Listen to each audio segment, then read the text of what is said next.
No terve. Tänane päev on kohe eriti kummaline ja eriti teistsugune, sellepärast et graafik surub igalt poolt. Hommikul sai küll õigel ajal ärgatud ja kõik asjad ära tehtud, aga päeva peale ikkagi see väike väsimus jõudis võtta minust suurema osa. Ja nüüd koju naasedes siis minu esimene asi on mitte süüa ja puhata 2-3 tundi, vaid ma teen õhtuse rutiini kohe ära enne sööki. Siis söön ära, käin pesemas ja põhimõtteliselt lähen magama. Tõenäoliselt mu pea puudutab patja täna juba kell mingi 19:30 lagi.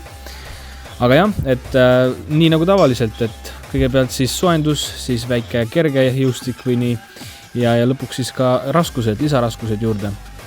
Söögikord on ka täiesti tavaline. Söögiks on kõik, mis pähe tuleb. Peaasi, et selles ei oleks nisujahu kindlasti. Nisujahu, ma ei tea, mulle mingi probleem on nisujahuga. Nii kui ma mingid tugevaid nisujahu tooteid söön, siis ma ei suuda kaalu langetada. Ja teine asi, kindlasti seal ei tohi olla magusat.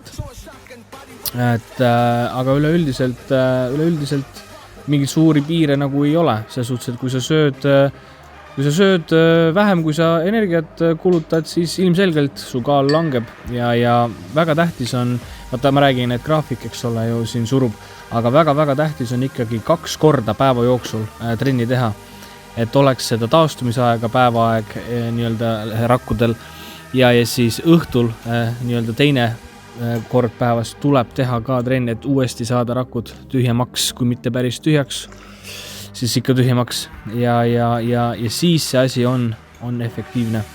Aga kohtume juba järgmine päev ja hommikune rutiin algab mul kell 4.